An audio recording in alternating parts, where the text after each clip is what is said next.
Hey guys, it's Ted Bogert with the Ted Show. I'm with Monique Worrell. Monique is amazing. She is running for state attorney, and I've had her on the show in the past. And then some of the questions that came up, I got to give her all the credit, but we wanted to talk more about the job of a prosecutor, the power of a prosecutor, the impact of what exactly a prosecutor has on our community and can have in a positive way rather than the negative that we see all the time. And so Monique has been kind enough to agree to do a little mini series here, Power of the Prosecutor, so we can educate people. We want people to know. I mean, we all want change. We're all in this to make some real, true, intentional, impactful change. And believe it or not, there's an ability here from the state attorney's perspective, prosecutor perspective. And so I'm very excited to have Monique back. Welcome. Thank you so much for having me. It's a pleasure to be back.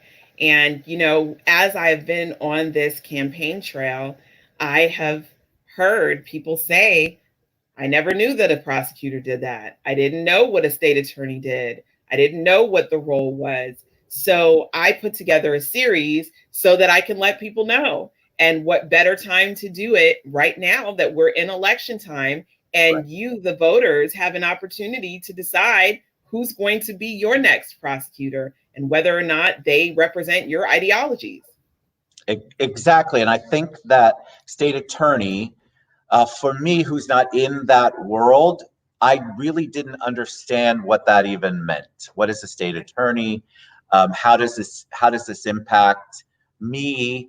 And in reality, it has the potential to impact all of us in a positive way. Sometimes the prosecutor's office can be looked at mainly because in a negative way, mainly because I think people don't understand what can be done. And so you can watch SVU and Law and Order and all that, but it's really good to get the nitty gritty in your own town, your own city, your own area, and kind of figure it out. So uh, everything is up to you. I'm going to ask questions, and Monique is going to educate you all. And believe me, I'm going to learn right along with you. So with that, Monique, we'll let you dive in. It's important. One of the things you just said, because people do watch Law and Order. I am a huge Law and Order fan. Me too. If someone were to call my phone right now, you would hear I have the Law and Order ringtone, and I've had that for like 15 years, right? So I'm a huge fan of Law and Order. But one of the things that sticks out is that in Law and Order, it's in New York, and in New York, they have district attorneys. And in Florida, we don't have district attorneys. So that's something that's very different and is a source of confusion. I am originally from New York and I have a lot of family and friends in New York. And when I say I'm running for state attorney, they think I'm running for the position to be the attorney for the entire state. And Correct. here in Florida, that's called the attorney general. The attorney general is the attorney who handles the legal issues for the entire state. In Florida, we have 20 judicial circuits. The Ninth Circuit covers Orange and Osceola County. And I am running for state attorney for the Ninth Judicial Circuit. And that's just here in Orange and Osceola County. Now, some circuits cover one county, some cover more than one county. In the Ninth Judicial Circuit, we have Orange and Osceola. So That's a that's big one thing area. that, yeah, it's a cause for confusion. People don't understand what that means. Orlando is one of those places that has a lot of people who come from other places. And what you know a state attorney to be in your place of origin may not be the same thing that it is here. Correct. I did not know that till you just explained it. Now I know why we don't use the terminology district attorney, because that's what you're used to on Law and Order. Right. And you watch Law and Order, and it means the same exact thing, because if you think about it, I'm saying that I'm going to be the attorney for the Ninth Judicial District, right? So it is a district attorney, but here in Florida, we call them state attorneys. Love it. See, I learned something again. That's why Well, we have to do awesome. this. The more education that we give, the more people understand when they go to vote, when they talk about their public officials, the better. We're all better when we're educated on the things like that. Even basic terminology, if you hear it and you don't understand it, then most people will just turn it off. Right. And it's so important they don't. Right. Well, I'm going to try to share my screen with you. Okay, so you tell me when you're ready. You ready? I am ready. All right, so guys, so what we're gonna do, I'm here, Monique's here, and I'm gonna ask questions, and Monique's gonna kind of present, give us some ideas. I think you're gonna want to know this information. Actually, I know you are, especially this year with everything that's going on in our world. State attorney has some amazing power to make some positive impact on what's going on. So with that said, I'm going to change it up. And there you go. You are on. All right. Can you see my screen? I can see it. Functions and duties. All right. So I put together a presentation for you all. And so you know a little bit more about me. I was a law professor for 17 years. And when I say I was a law professor, I don't mean that I stood in front of a podium and taught people for 17 years. I did that too, which is why I put together this PowerPoint presentation as a source of information for you. But I actually trained lawyers to become state attorneys and defense attorneys. And I went with them to court and helped them to gain their skills, as well as taught them the applicable law in this field. So as a trial lawyer, because I am a trial lawyer, I was able to train future attorneys how to practice in the criminal field. Love it. So, all right, here we go. Hold on. Yeah, there we go. Now you're back. Now I've got the screen up again. Okay.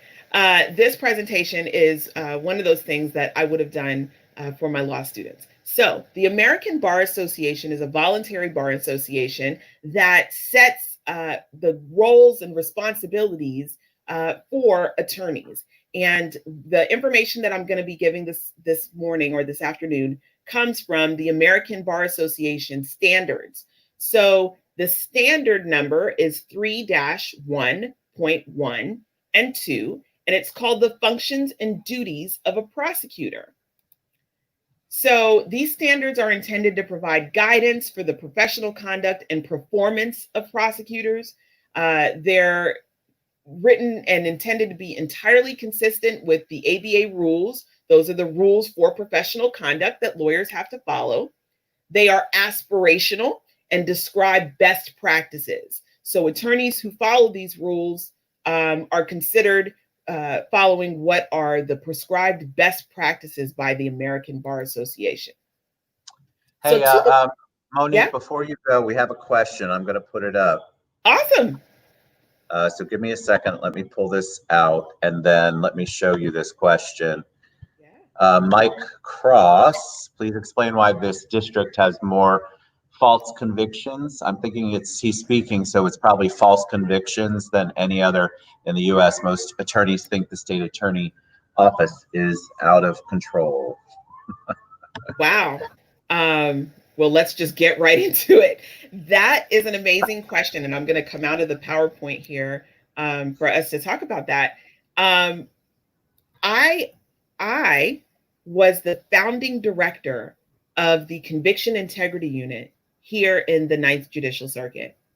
The Conviction Integrity Unit was founded for the purpose of investigating wrongful convictions. And in establishing the unit, I traveled around the country and I studied wrongful convictions in this country so that I could put together a unit that could properly remedy false convictions. And what I learned was in this country, we have exonerated more than 2,500 people who were wrongfully convicted and served time in prison for crimes that they didn't commit. But here in the state of Florida, we've exonerated 29 people off of death row. So that means that on 29 occasions, we have sentenced people to death and then came back and said, we got it wrong. Wow. Now, I want you guys to really let that sink in, because just think that if we crashed planes at that rate, none of us would fly. Right? None of us would fly. And I know that there's been a lot of controversy over to death penalty or not to death penalty, right? But my thing is beyond that. the death penalty is the law in the state of Florida. And unless the voters decide that they want to change the law, it will continue to be the law. But we have to be responsible about a penalty that can never be reversed. Because once you sentence someone to death and you actually carry out that sentence, and you come back and say that you got it wrong, it's too late. So we have to be responsible in the imposition of the death penalty. I would love to have a lengthy discussion on the death penalty because of even one life that has been impacted by that and then exonerated is one life too many. And so I'm a big proponent of, I don't understand why we don't, monetarily, I get it. Budget, I get it. But listen, we need to make sure we have exhausted every avenue to prove otherwise. And I hate when I read things about how the prosecutor's office, state attorney, district attorney doesn't want to run that kind of stuff, doesn't want to go to the nth degree to make sure that that human who is legally going to pay for that is actually the one who did the crime. So yeah, and a lot of times what you'll hear, and one of my opponents said this in a debate that we've had, that there has to be finality, and the death penalty is finality, and when you impose that sentence, you can't take it back. So as the individual who is fighting to prove their innocence, I don't think you ever tell them we can't fight anymore, because the reality is there have been people who have filed appeals that have been denied, and then after their third or fourth or fifth or sixth or seventh appeal, some information comes forth to show that they were innocent. Correct. And I understand that, for people who see someone who commits a horrendous murder, that the reaction is to want vengeance. But we have to temper that with responsibility. We have to look at our criminal legal system and recognize that there is, one, historical racial disparities in our criminal legal system that make the death penalty even more problematic, right? Because if you go back to, slavery, which is, the founding or the beginning of how our criminal legal system began, we know that people were killed, with impunity, and it was no problem, and it wasn't an issue. And we also know that in our criminal legal system, African Americans are more likely to be sentenced to death than their counterparts of other races. And we know that if the defendant is African American and the victim is white, that the death penalty is more likely to be sought. So these are issues that we have to address, in addition to the fact that here in the state of Florida, we have the highest exoneration rate off of death row. The highest exoneration rate. Wow. I'd love to. We'll come back. I want you to be able to explain. I would love to do a show on this because I think that people see it in the news. We become desensitized to it. And so there really needs to be some fundamental, basic, foundational changes made to the way that we look at things. But if you're not touched by it, you don't think about it. And that's the unfortunate part. I can't sleep at night sometimes when I think of the people who I know are innocent, I believe are innocent on death row or even in jail for any reason. And I just am so sad that we can't get those people the defense they need, the attention that they need.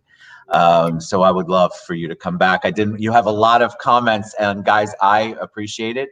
And I promise that both Monique and I will respond.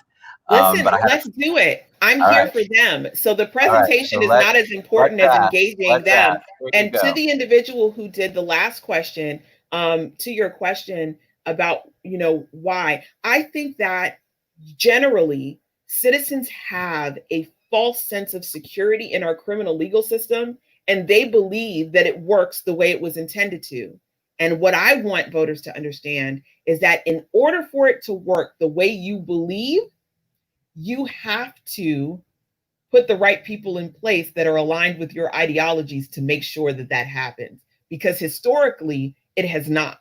And I've been in this system for 20 years fighting for reform and justice. So I can tell you it does not work. And the reason I'm running for state attorney is because I learned that fighting on the defense side, I can only help one person at a time. Right. Fighting on the state side, I can implement policies that will change the system and the way that we prosecute drastically. Well, so you've got a question sort of based on that. What will you do to get the police and investigators to answer to their knowing false prosecution? Yeah. So police accountability is a big topic right now, and one of the series we're going to focus on, police and the relationship between law enforcement and the state attorney's office. But to answer your question, I believe that the reason that a lot of the law enforcement misconduct continues to happen is because it's not addressed. And because the relationship between law enforcement officers and the state attorney's office has been inappropriate. And in my race, I want people to look and understand that 2 candidates have been endorsed by police unions. Now, in and of itself, that's not a horrible thing, unless you look at what police unions do and what they stand for.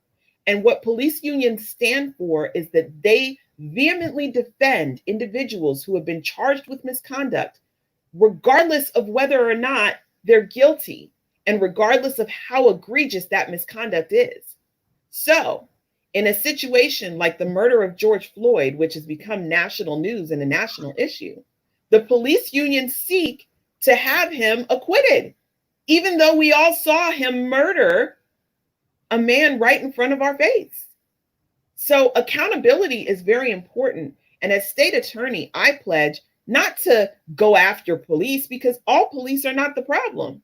But I do pledge to go after those law enforcement officers who cannot be trusted to monitor and patrol our citizens because they have a history of violence and misconduct that they have not been held accountable for. And as state attorney, it is my responsibility to keep the community safe, even if that means from law enforcement officers who continue to inflict violence on our communities. I love what you said. I love the fact that I think people get into an either or. You're either, and I'll say it, you're either Black Lives Matter or Blue Lives Matter. And that is just such a bad place to be. No one in their right mind is saying that.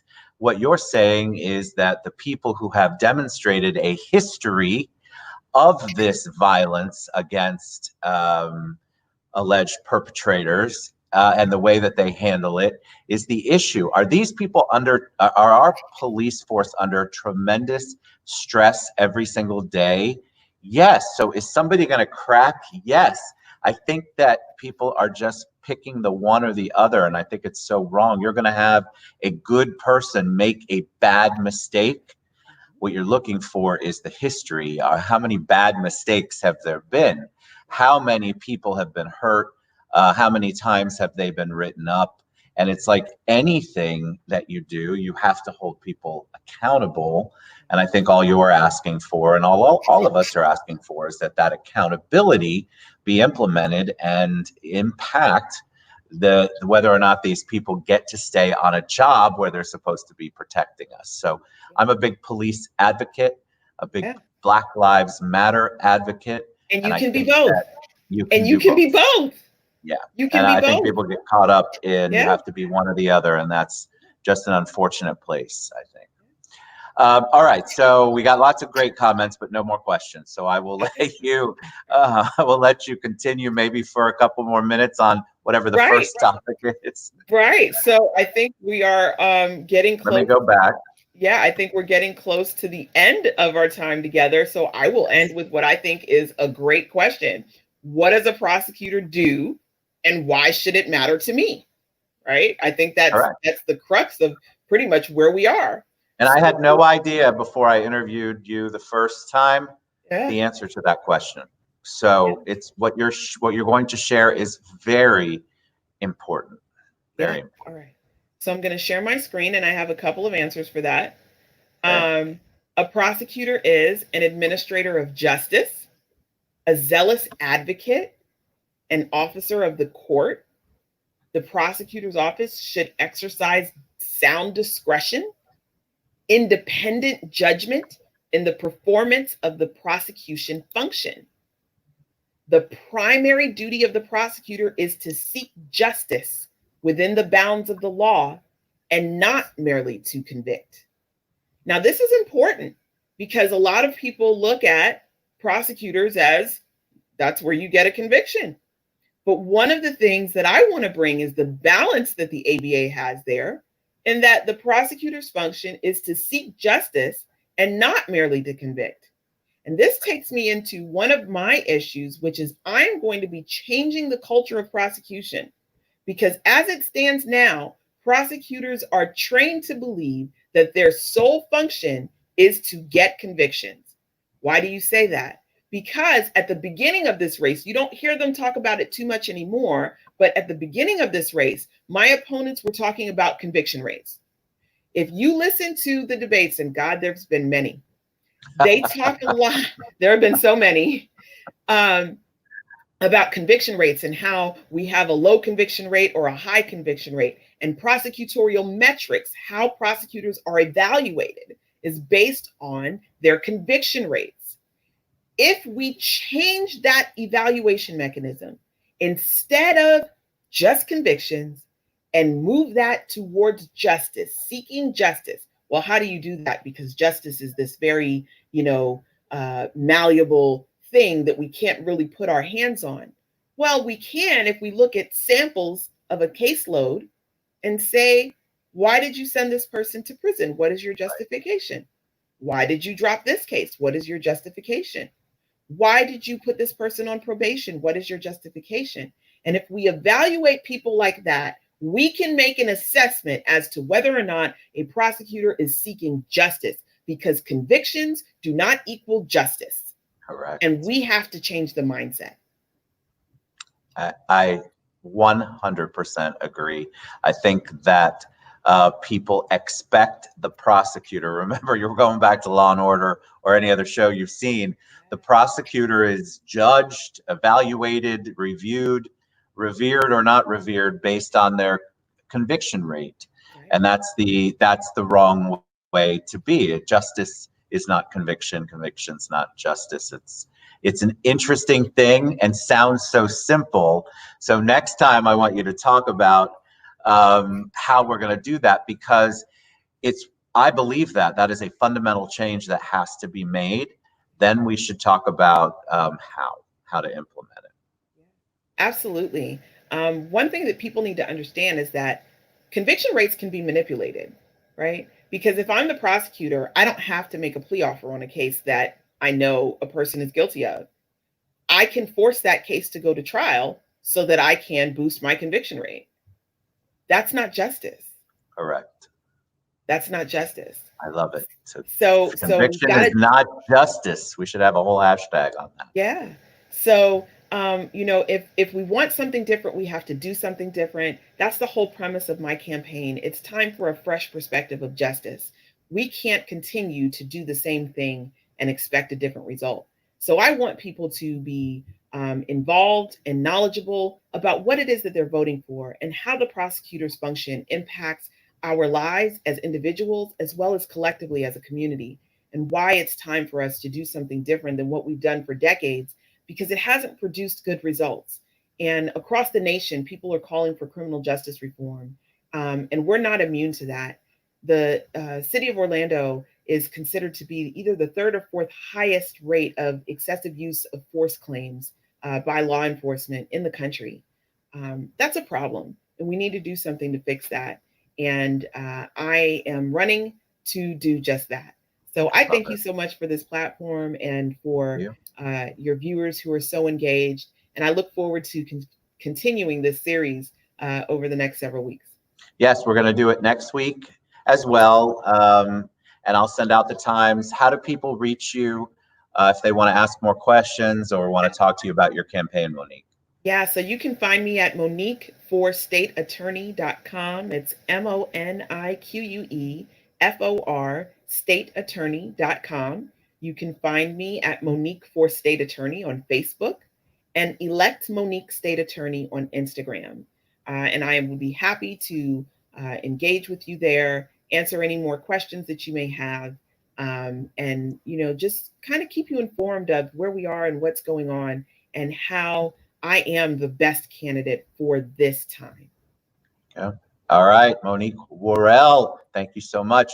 Next week, guys, look for the promo, but definitely reach out to Monique in between. She's very responsive. Thank you so much for sharing that today. It went beautifully. Absolutely. Thank you so much for having me. Thank you. All right, guys, we'll be back later on. Reach out to Monique.